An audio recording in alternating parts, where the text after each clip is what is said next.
Satisfação que eu recebo a todos aqui. Meu nome é Carlos Alberto, eu sou pesquisador e professor do Centro de Desenvolvimento da Tecnologia Nuclear, o CDTN, professor do curso de pós-graduação. Integro também a equipe aqui do projeto GásBRAS, a seção Minas Gerais. Eu vou ser o mediador, né, desse painel, né, um painel cujo título é Estudos de Baselines Ambientais e Vulnerabilidade de Aquíferos frente ao cenário de gás não convencional. Bom, posto isto, é com satisfação que eu convido à mesa o jovem geólogo Gustavo Filemon, né, que será o apresentador desse painel, e vou fazer um breve, né, resumo aqui, bem resumido, né, resumido do currículo do nosso jovem geólogo, né? Gustavo é graduado em Geologia pela Universidade Federal de Minas Gerais, com um período, né, de sanduíche na University of South Wales, é mestre em Geologia Econômica Aplicada pela Universidade Federal de Minas Gerais, lecionou disciplinas no curso de graduação de Engenharia Metalúrgica, também na UFMG, e como profissional, né, e participante do projeto GásBRAS, Gustavo atua principalmente na área de geologia ambiental e geoquímica ambiental. Atualmente é doutorando do curso de pós-graduação do CDTN, né, do Centro de Desenvolvimento de Tecnologia Nuclear, e trabalha na coordenação de laboratórios do Departamento de Engenharia de Transporte, Cefet, Minas Gerais. Muito bem-vindo, Gustavo. Obrigado. Como debatedora, né, é com muita satisfação que eu convido a professora e irmã, né, professora Ana Cecília do Filho. Ana Cecília é professora de Hidrogeologia, Qualidade da Água e Sistema de Informação Geográfico da Faculdade de Engenharia e da Faculdade de Ciências do Ambiente e da Saúde da Universidade Nacional de Comahue, na Argentina.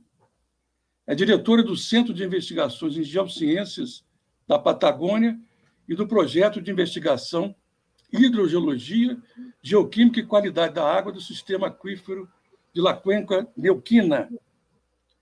É diretora de licenciatura em Ciências Geológicas e do doutorado, né, em Geociências da Faculdade de Engenharia da Universidade Nacional de Comahue. A Ana Cecília colabora e participa muito de atividades aqui conosco no projeto GásBRAS, né? E é profunda conhecedora da Cuenca Neuquiana, né? Que é a única, né, que é, na América do Sul, a única bacia sedimentar onde há extração, né, exploração de gás e óleo não convencional. É muito bom, né, tê-la aqui conosco, Ana, mais uma vez, muito bem-vinda. E eu vou passar a palavra, então, ao nosso palestrante, né, jovem Gustavo Filemon. Filemon terá 20 a 25 minutos, tá, Gustavo, de apresentação. Boa sorte, tudo de bom. Perfeito, muito obrigado. Quero cumprimentar o Carlos, a Ana, a todos que estiverem nos assistindo hoje. Agradeço a oportunidade de ter essa palavra com vocês. Tenho certeza que será um momento muito agradável. Eu vou compartilhar a tela aqui, tudo bem? Então, como já foi apresentado, meu nome é Gustavo Filemon. Atualmente estou fazendo meu doutorado no Centro de Desenvolvimento da Tecnologia Nuclear. E hoje vou mostrar parte, né, dos resultados dos nossos trabalhos relativos a estudos de baselines ambientais, principalmente voltados para a vulnerabilidade de aquíferos, frente ao cenário do gás não convencional.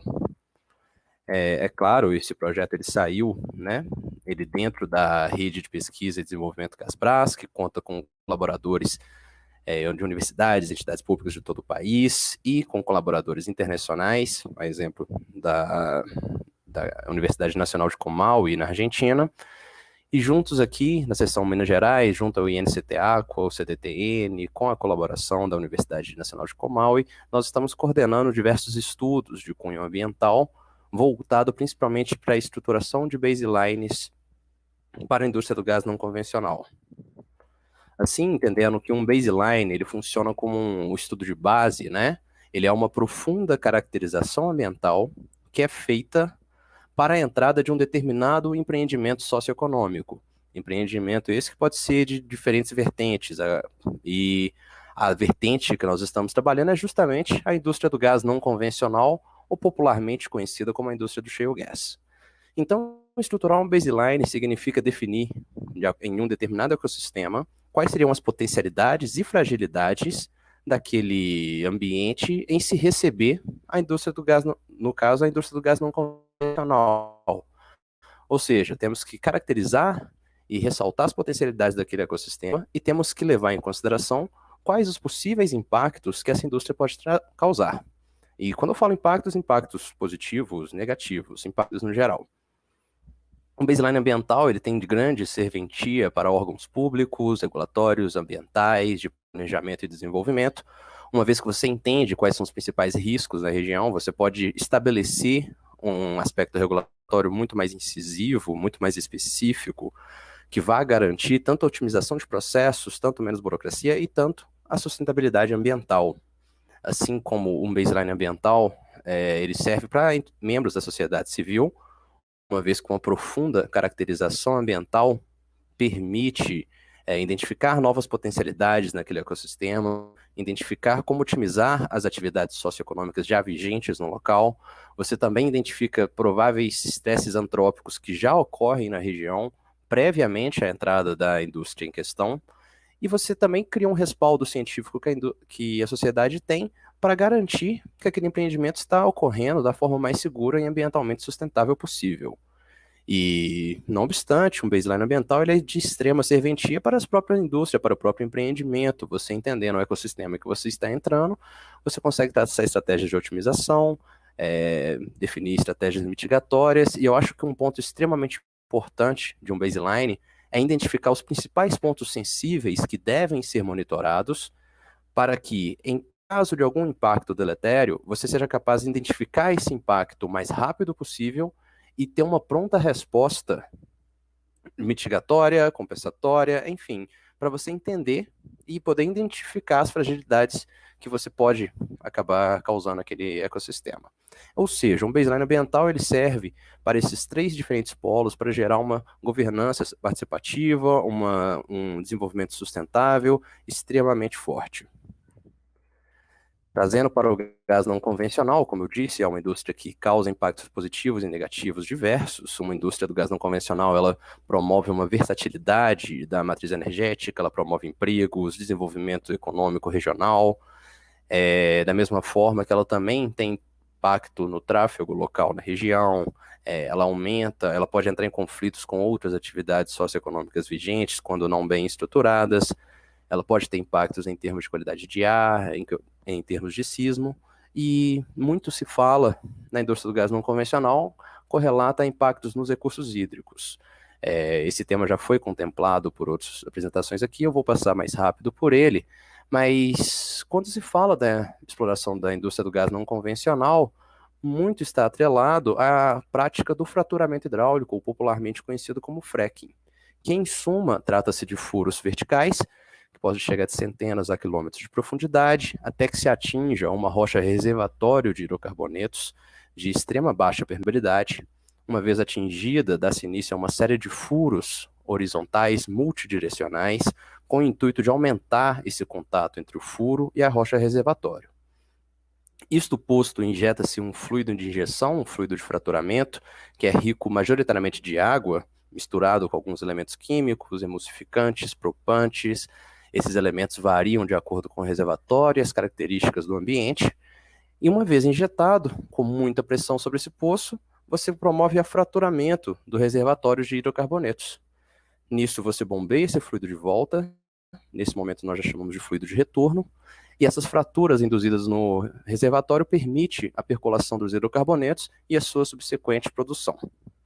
Assim, no trabalho de Maynes, na figura aqui, ele identifica 4 principais rotas, que seriam elas a rota número 0, que é justamente erros na falha do armazenamento ou do transporte desses fluidos de fraturamento. Isso pode ocorrer por vazamentos, por transbordos ou alguma coisa do tipo. E uma vez que esse fluido ocorre na superfície, ele pode adentrar para o solo, para recursos hídricos superficiais, como rios, lagos, ou até mesmo para aquíferos, através da percolação e infiltração.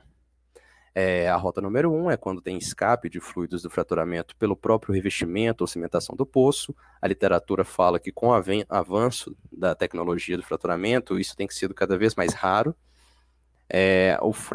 A rota número 2, identificada na figura, é justamente quando ocorre essa fratura nas rochas de reservatório, e as fraturas induzidas criam conectividade com estruturas pré-existentes no extrato geológico, também gerando uma rota direta de contaminação para os recursos hídricos. E, por fim, a própria percolação, tanto dos fluidos, tanto do hidrocarboneto por si só, pela permeabilidade dos estratos rochosos que pode chegar nos recursos hídricos. E isso é importante entender que, principalmente quando se fala dos hidrocarbonetos nos recursos hídricos, é comum que em zonas ricas em gás natural, que tenha sinais de gás de hidrocarbonetos na água. E é importante entender até que ponto isso é um processo natural, quais são as consequências desse processo natural e como esses processos podem ser intensificados e se vão ser intensificados quando se pratica o fraturamento hidráulico. Então fica um desafio para esse tipo de análise. Assim, a gente da Rede Gasbras pegamos como estudo de caso a bacia do São Francisco, mais especificamente a bacia do Rio Indaiá e do Rio Borrachudo, por serem áreas extensamente discutidas na literatura como áreas de grande potencial para exploração do gás não convencional. Em gases especificamente em formações do tipo tight sand, ou traduzindo como arenitos de formação fechada. E aí, pegando essa área como estudo de caso, nós estamos trabalhando em diferentes frontes para gerar um baseline ambiental abrangente para a região. Temos um trabalho de comunicação socioambiental eficiente, nós temos um trabalho de baseline socioeconômico que visa pontuar quais são as atividades vigentes na região, quais são as potencialidades, como elas poderiam reagir, como elas poderiam ser otimizadas com a entrada da indústria do gás não convencional. Temos também baselines relativos à fauna e à flora, caracterizando os principais elementos bióticos daquele ecossistema. Os baselines de sedimentos, uma vez que sedimentos são capazes de reter e liberar contaminantes para a natureza, e os sedimentos têm uma característica interessante, que eles são capazes de registrar pressões antrópicas já existentes no ambiente. Ou seja, também é importante identificar se a região já está sofrendo algum impacto, da onde está vindo esse impacto em caso de ocorrência, e separar a origem de cada um dessas pressões. E, por fim, o baseline de recursos hídricos, que ele é um tanto quanto abrangente, ele abrange recursos hídricos superficiais e subterrâneos, análises hidrogeoquímicas, modelos hidrogeológicos conceituais e também a entrada de vulnerabilidade de aquíferos. Nesse mundo, né, de abordagens que eu citei agora, eu vou apresentar para vocês parte do resultado que estamos conduzindo relativo à vulnerabilidade de aquíferos. Quando eu falo de vulnerabilidade de aquíferos aqui, eu me refiro especificamente ao quão vulnerável esses aquíferos são, as atividades socioeconômicas que ocorrem em superfície, ou seja, o quão vulnerável esse aquífero é a contaminantes que advêm da superfície. Para tanto, nós utilizamos o método GOD. Quando eu falo método GOD, cada uma dessas letras, o G, o O e o D, faz referência a um parâmetro. Trata-se de um método de sobreposição e indexação de mapas para chegar numa escala de 0 a 1 de vulnerabilidade, onde 0 a vulnerabilidade é desprezível e 1 a vulnerabilidade é extrema. Esse método ele foi escolhido por se tratar ele é específico para áreas de grande extensão territorial, que é o nosso caso. A bacia do Rio Indaiá e do Borrachudo somadas dão uma área de 4.488 km², é uma área muito grande. E esse método também é específico para regiões de baixo volume de dados, que também é o nosso caso. Nós trabalhamos com a base de dados em escala regional, com baixo volume de dados de poços cadastrados na região, com poucos dados sobre esses poços. Então, assim, esse foi o método que mais se adequa ao nosso banco de dados no momento.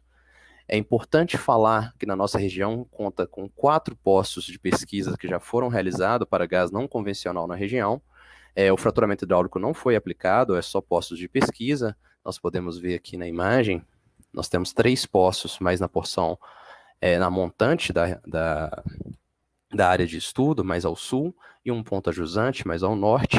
E temos, acho que como principal ponto de referência da nossa área de estudo, a represa de Três Marias, que fica logo ao jusante das 2 bacias. Então, passando por uma breve caracterização, o clima da região é classificado como um tropical úmido, aquele inverno seco e o verão quente e chuvoso. Os solos variam entre latossolos, cambissolos e litossolos. A estrutura pedológica é extremamente importante, porque os solos eles podem fornecer uma maior resistência à entrada desses contaminantes até os aquíferos.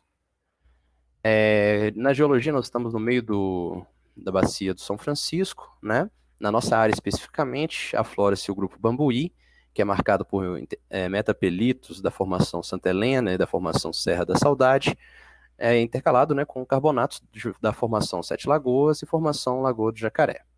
No topo do Bambuí, na nossa área, nós temos a formação Três Marias, marcada por unidades siliciclásticas, e alguns grupos fanerozoicos por cima, pelo grupo areado, com seus arenitos, e o grupo Mata da Corda, como vulcanoclásticas. Assim, o método GOD, cada uma dessas letras compõe um dos parâmetros que foram considerados para análise. O parâmetro G leva em consideração especificamente o grau de confinamento de um aquífero, que varia de livre a confinado. O O leva em consideração os litotipos suprajacentes aos aquíferos, né? E o parâmetro D leva em consideração a profundidade do aquífero em relação à superfície.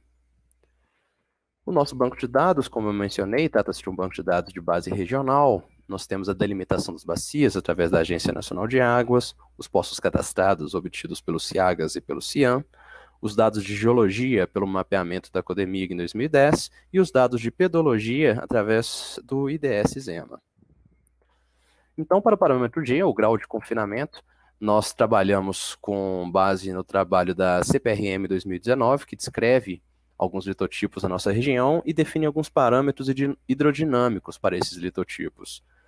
Então, nós agrupamos litotipos de parâmetros hidrodinâmicos semelhantes e realizamos um mapa de sistemas aquíferos, identificando para a nossa região 5 sistemas aquíferos principais. O grau de confinamento foi dado também pela literatura, como era classificado esses sistemas aquíferos, e, uma vez delimitado através com os dados de literatura, nós comparamos os nossos resultados com os dados dos poços cadastrados, para ver se o nosso resultado era condizente, se era necessário algum ajuste ou uma forma de validar o nosso mapa, né? Para os aquíferos aluvionários, nós pegamos os principais rios da região, o Rio Borrachudo, o Rio Indaiá, realizamos um buffer de 300 metros como delimitação do aquífero aluvionar, e para os principais afluentes de relevância, nós delimitamos uma extensão de 150 metros. Em seguida, para o parâmetro O, nós levamos em consideração a litologia acima dos aquíferos, levando em consideração o que a metodologia GOD propõe, quais são os litotipos mais resistentes à percolação de contaminantes e quais seriam os mais suscetíveis à percolação de contaminantes. Nisso, nós fizemos uma valoração que vai de 0 a 1, sempre seguindo a metodologia, né? E para tentar chegar num mapa para o parâmetro O. Por fim, o parâmetro D, eles são mais simples, vai de acordo com a profundidade do aquífero, quanto mais próximo o aquífero está da superfície, menor o caminho que o contaminante teria que percorrer, logo mais vulnerável ele seria. Quanto mais profundo, menos vulnerável ele é. A metodologia conta que em casos de aquíferos carbonáticos, a vulnerabilidade sempre vai ser máxima, porque os carbonatos aferem ao fluxo hídrico uma dinâmica específica. Por isso, tornam-os mais vulneráveis. Uma vez que estabelecemos, então, um mapa para o parâmetro G, grau de confinamento, parâmetro O, sobreposição dos estratos, e o parâmetro D, que é a profundidade dos aquíferos, nós realizamos a sobreposição desses mapas, a multiplicação dos índices e a regionalização dos nossos dados para chegar num mapa GOD, ou que a gente chama de mapa de vulnerabilidade intrínseca. Esse mapa de vulnerabilidade intrínseca é importante a gente entender que se trata de o quão vulnerável esse aquífero ele é, com base somente nas suas características hidrogeológicas. O quanto ele é vulnerável às atividades que ocorrem em superfície. Por isso a gente chama de vulnerabilidade intrínseca do aquífero. Podemos observar que o nosso mapa consiste predominantemente em uma vulnerabilidade média a alta, sendo que média ocupa 52% da nossa área, o mapa de vulnerabilidade alta conta com 25% da nossa área, um local de vulnerabilidade extrema seria 17%, vinculado principalmente aos aquíferos aluvionares e zonas carbonáticas, e alguns locais aparecem com a vulnerabilidade baixa, que vai aproximadamente 4 a 5%. Definindo a vulnerabilidade intrínseca do nosso trabalho, nós queremos ver o quão vulnerável esse aquífero é hoje às atividades socioeconômicas já vigentes na região. E isso vai de encontro a criar um baseline, para ver se esses aquíferos já têm mais risco de sofrer impactos pelo que está acontecendo hoje ou não, e num futuro como a indústria do gás não convencional poderia melhor se ajustar à região com o menor impacto possível. Então, para isso, a gente cruzou com o mapa de uso e ocupação do solo da região, valorando também cada tipo de uso e ocupação, sendo a mineração o mais, que tem alguns pontos somente na nossa região, que são as zonas mais sensíveis a contaminar os aquíferos, enquanto as áreas de vegetação nativa são as áreas menos sensíveis à contaminação. E quando a gente faz cruzando esses dados, normalmente por sobreposição de mapas e indexação, nós podemos ver que a vulnerabilidade do nosso aquífero cai drasticamente. Ele deixa de ser um mapa de vulnerabilidade intrínseca de média a alta para um mapa de vulnerabilidade específica de baixa a desprezível. Isso significa que as atividades em superfície hoje têm baixo potencial de contaminação para os aquíferos. Nisso, nós podemos ver vulnerabilidade desprezível em torno de 30%, vulnerabilidade baixa em torno de 17%, vulnerabilidade média de 14%, a vulnerabilidade alta de 0,28% e a vulnerabilidade extrema também associada mais aos aquíferos aluvionares. Por fim, então eu acho importante a gente pensar sempre na indústria do gás não convencional. Hoje, só tem 4 poços que foram realizados na região em termos de pesquisa de gás natural, mas é importante entender que numa zona de exploração de gás natural, você não costuma ter 1 ou 2 poços, são vários, são centenas de poços que vêm a ser explorados. E por isso tem que ter mapeado como que seria a melhor disposição desses poços e quais locais eles precisariam de ter mais cuidados ou mais ter uma atenção maior com contaminantes que advêm da superfície. E esse mapa também, é claro que ele pode ser refinado a partir do momento que for aumentando o volume de dados da região. Outros modelos também podem ser aplicados de vulnerabilidade quando se também obter mais dados em relação ao ecossistema que a gente está estudando, mas que se tornam um dos primeiros mapas de vulnerabilidade para a região e que torna uma ferramenta de gestão extremamente interessante para a implementação tanto da indústria do gás não convencional, como para outras indústrias que possa vir se estabelecer na região. Com isso, eu agradeço a atenção de todos vocês. Gustavo, muito obrigado pela excelente apresentação. Obrigado. Eu convido agora a professora Ana Cecília para suas considerações. Buenas tardes, muchas gracias. Muy buena la presentación, Gustavo, me gustó mucho. Creo que es un trabajo de base, como indicaste, que contribuye a los estudios de base ambiental en una cuenca de interés a la explotación de no convencionales. Por lo tanto, si bien, como también marcaste, es un estudio y un método, el GOT, utilizado a una escala regional, permite ya vislumbrar cuáles áreas son más sensibles a la contaminación de los acuíferos por actividad en superficie. Así que creo que desde ese punto de vista es una herramienta importante para la gestión y gerenciamiento de las cuencas hidrológicas necesarias para, obviamente, la planificación de los recursos naturales. En ese sentido, creo que también lo has indicado bien, es un estudio de base y como tal los estudios de vulnerabilidad de este tipo de métodos paramétricos basados en superposición de mapas de GIS tienen, bueno, muchas ventajas por la facilidad de aplicar en GIS, por la rapidez, la economía en el tiempo, la visualización en un área grande, pero dentro de las desventajas que tienen es que, digamos, no permiten o no consideran los procesos físicos, por ejemplo, ¿no es cierto?, de transporte de sustancias. Sí. Si bien en el trabajo ustedes han mejorado o han propuesto algún método también paramétrico para estimar la vulnerabilidad específica, es decir, considerando las sustancias que producirían esas actividades que ya se realizan en la cuenca y de alguna manera considerar la movilidad y el destino, ¿no es cierto?, en ese ambiente. Sí. Entonces, digamos, sería un aspecto positivo respecto a un método básico como es el GOR, ¿no es cierto? Entonces, me parece que otra de las desventajas que podríamos mencionar de este tipo de métodos es que en general no se validan, ¿eh? Entonces, parte de lo que te quiero preguntar también sería eso, ¿sí?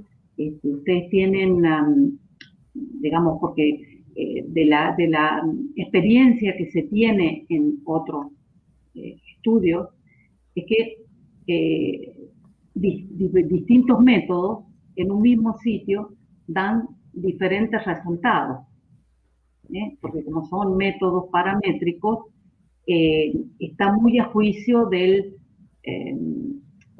digamos, del que lo aplica, y por otro lado, en zonas como estas, muy grandes, con una escasa información, es muchas veces difícil parametrizar, ¿no es cierto? Entonces, en ese contexto, y obviamente de la importancia del agua subterránea, para distintos usos, el uso excesivo y se espera que en el futuro sea mayor, el gerenciamiento del agua es muy importante, del agua subterránea, ¿no? Lo considero. Por lo tanto, de tu trabajo, yo las preguntas que quisiera hacer pensando en el futuro es, primero, si has pensado aplicar otro método, por ejemplo, el DRASTIC, de los conocidos, o algunos que consideren más parámetros. Punto uno. Después, me gustaría saber si vos tenés una zona calcárea también, y existen métodos así también paramétricos, específicos para rocas calcáreas, por ejemplo el EPIC. Si te parece de interés aplicarlo para contrastar con los resultados que ya tenés del GOR. También me interesaría saber cómo pensás, cómo visualizás, digamos, porque estamos en una escala regional, cómo visualizás vos que debería avanzar el estudio de las variables que vos consideraste importantes, el suelo, por ejemplo, ¿no? Porque vos decís que tenés suelos lateríticos y en las arcillas, si bien, digamos, en un clima húmedo, en invierno, podés tener, digamos, procesos de desecamiento que agrietan los suelos. Por lo tanto, si bien las arcillas son impermeables, tendrías flujos preferenciales de transporte de contaminantes al acuífero, ¿no es cierto? Lo mismo, obviamente, en las zonas cársticas. Entonces, si estás visualizando, que sería, parece recomendable, incluir en los métodos probablemente algún tipo de parámetro que incluya el flujo preferencial. ¿eh? Com certeza. Tal vez, digo, como no existen, que yo conozca, métodos así paramétricos. La única manera de incorporar el flujo preferencial sería a través de la modelación física, ¿no es cierto? Sim, O sea, ya de procesos con métodos, digamos, en medios porosos habitualmente, o medios porosos con flujo preferencial, que sí existen modelos, o bien en medios fracturados, ¿no es cierto? Que también disponen. com- Lo cual obviamente requiere mayor cantidad de datos, ¿eh? Entonces, digamos, redondeando, más o menos en esta primera cuestión, sería ver si te parece implementar otros métodos o específicos para calizas o medios fracturados, qué hay respecto al relevamiento más detallado en las zonas más sensibles que tiene previsto, y qué pensás vos de complementar para validar de algún modo con algún tipo de modelación. Entonces, si te é, parece, sí. excelente. Obrigado pelas considerações. Então, vamos lá. Primeiro, a questão de outros métodos, né? Vários métodos levam em consideração diferentes parâmetros para fazer essa avaliação da vulnerabilidade. E todos eles recaem sobre. Todos eles não, mas a grande maioria deles que eu estudei para poder aplicar aqui, todos eles recaem na grande volume de dados que você precisaria ter. E normalmente são métodos aplicáveis a áreas de menor extensão territorial. Ou seja, a gente, como primeira abordagem, realmente o God foi aquele que, mesmo que utilizando menos parâmetros, foi o que mais se adequou para o nosso banco de dados. Mas eu acho que sim, é válido, primeiro, aumentar o maior volume de dados. Eu acho que é uma fase interessante agora ir mais para campo e conseguir mais dados em termos de vulnerabilidade, em termos de outros parâmetros, para que a gente tente aplicar outros modelos de vulnerabilidade com maior riqueza de detalhe, até mesmo recalibrar este modelo criado e que a gente conflite os modelos, que a gente compare e veja qual esteja mais adequado. Eu acho que é um estudo fundamental para garantir a questão de gestão de bacias hidrográficas, como você disse.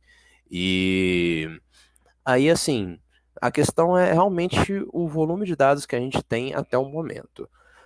Sobre aplicar outros modelos específicos para zonas calcárias, eu acho que é o próximo passo em termos de vulnerabilidade, sim, a aplicar.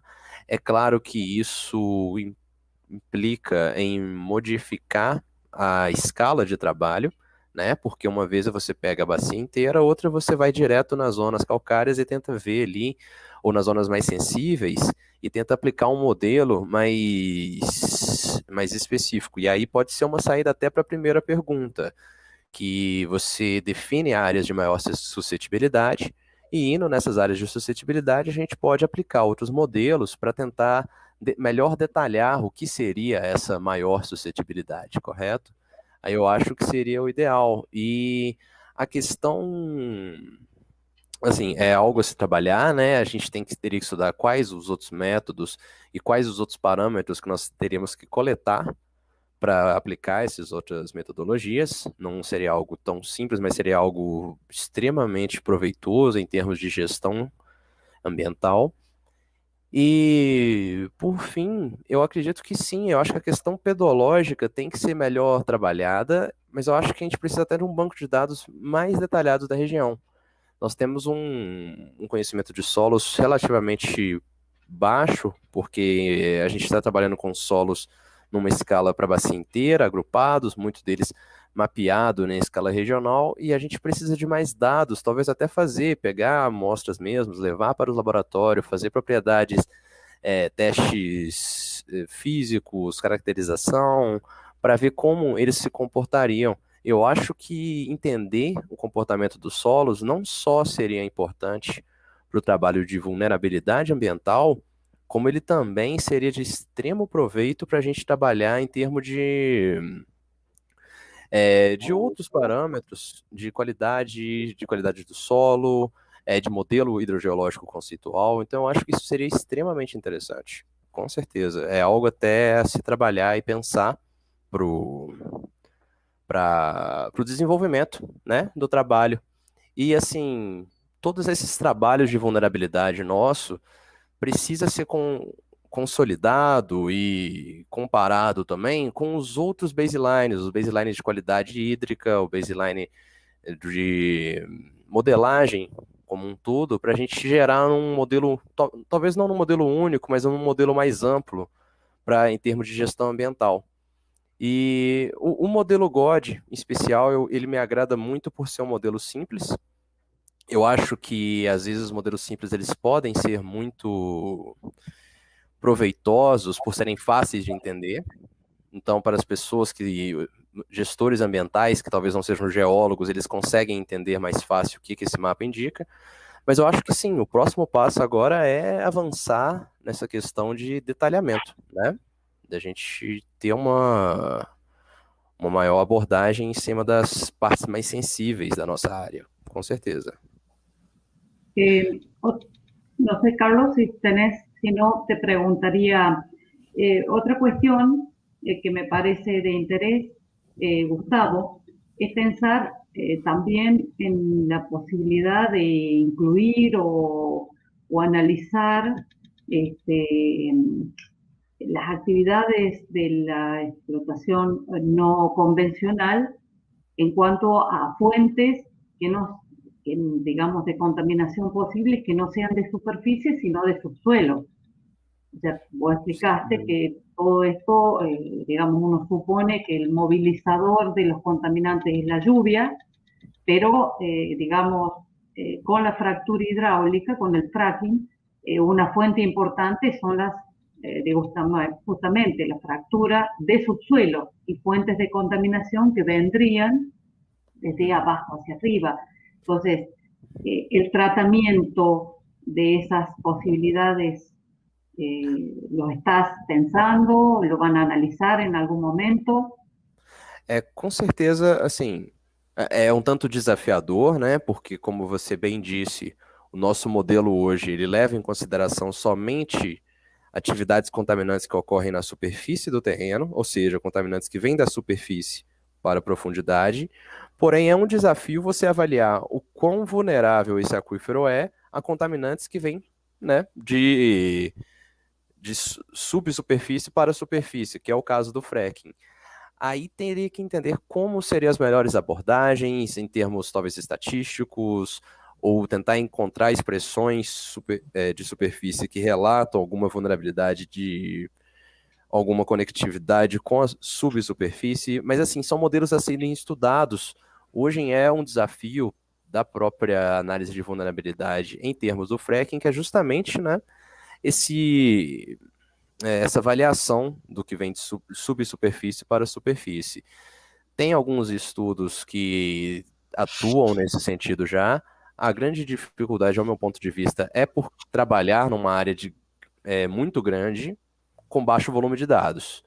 Mas sim, é um passo que está no radar da gente começar a discutir, pensar, para propor uma forma de abordagem desses fluxos de contaminantes que sobem ao invés de descer, né? E esses são os mais falados na indústria do gás. Os dois têm que ser considerados para uma análise de aquíferos concreta, né? Isso com certeza. Parte, me permite, Gustavo, participar só de um pouquinho. Claro.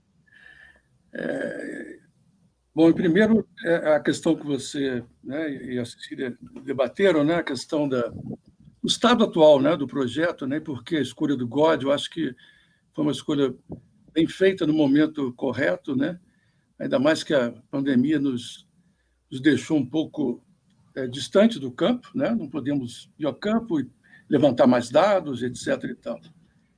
E eu sinto que com o GOD, né, como vocês colocaram, né, as áreas mais sensíveis, né, maior sensibilidade ao impacto ambiental negativo, foram identificadas, né?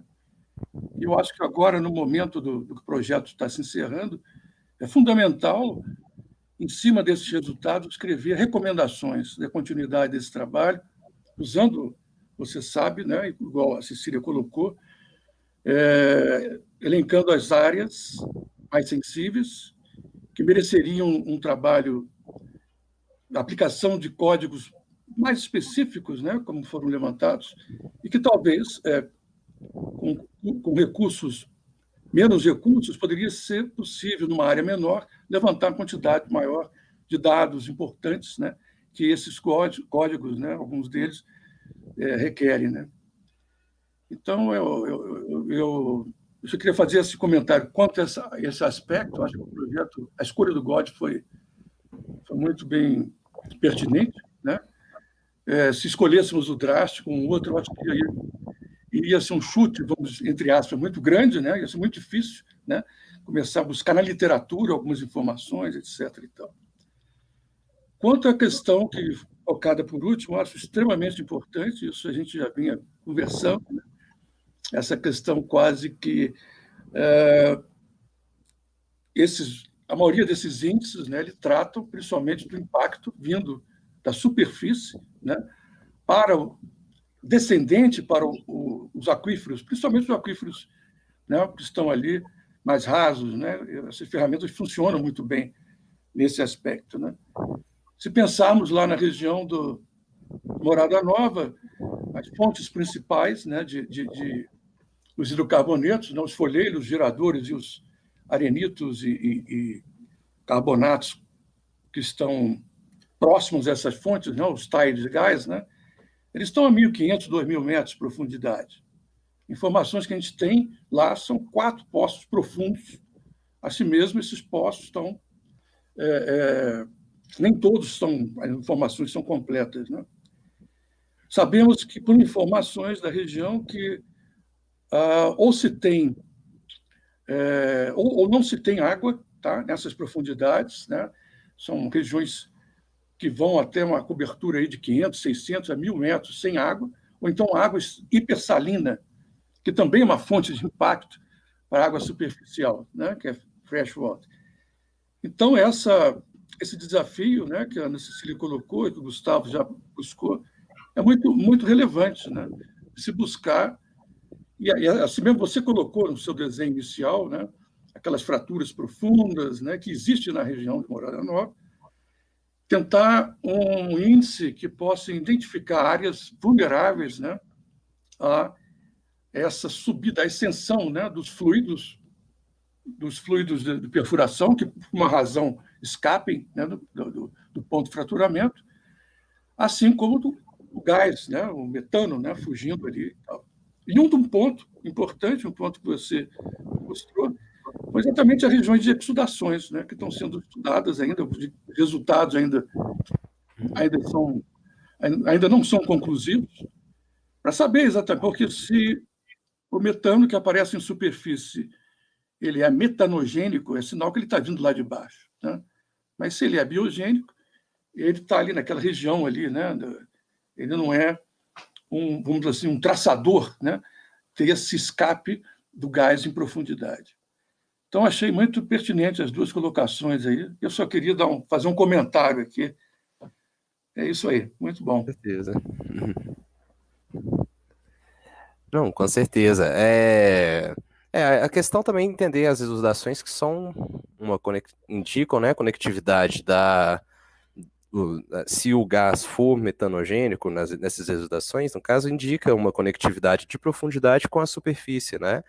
Talvez esse seja um dos caminhos, identificar essas áreas, porque se há uma conectividade da superfície até o reservatório, possa ser um caminho onde o gás naturalmente chegue aos recursos hídricos subterrâneos. Então, talvez tentar pegar essas áreas, tentar achar elementos chaves de interpretação nessas áreas para tentar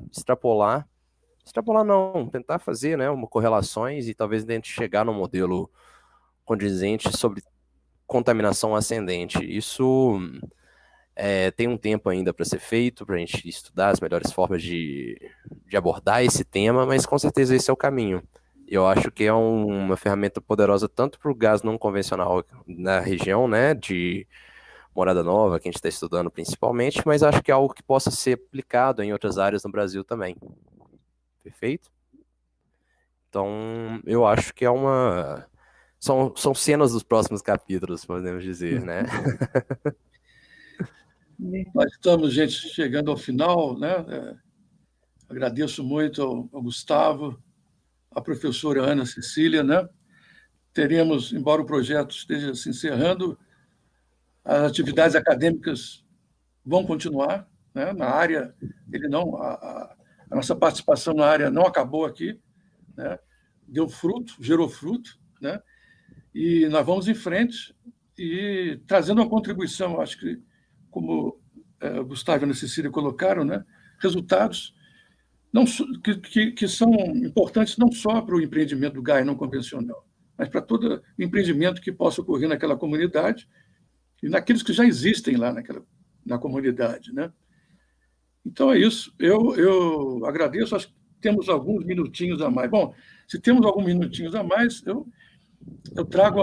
O Gustavo começou falando do baseline, né? Antes de entrar em vulnerabilidade.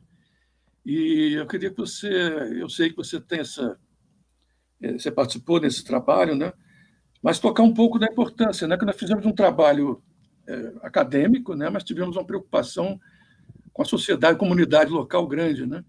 Então, a questão do baseline de recursos hídricos tiveram 2 pontos, né? Que a agricultura e a parte de tilápias, né? Da cultura. Queria que você falasse um pouquinho dessa preocupação, né? Desse retorno que nós estamos dando à sociedade lá, à comunidade local, né? Claro, claro. No nosso trabalho, além dessa parte de vulnerabilidade, a gente caracterizou os recursos hídricos da região e nisso nós estamos elaborando, principalmente para entrega para o pessoal da cidade, que será feito de uma forma não acadêmica, mas de uma forma direta mesmo, que é o termo de qualidade de recursos hídricos, o quão bom e quais são as potencialidades da água daquela região para as pessoas e quais são como poder até otimizar as atividades econômicas que já ocorrem na região. Então, vai ser, sim, uma entrega extremamente proveitosa e é muito gratificante estar fazendo parte desse projeto, dessa entrega, de estar discutindo nessa mesa aqui com vocês, com a Ana Cecília, com o Carlos. Então, gostaria de agradecer a oportunidade que a Gasbras me deu aqui hoje.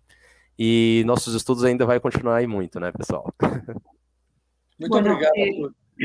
Yo también 2 minutitos quiero agradecerles la invitación.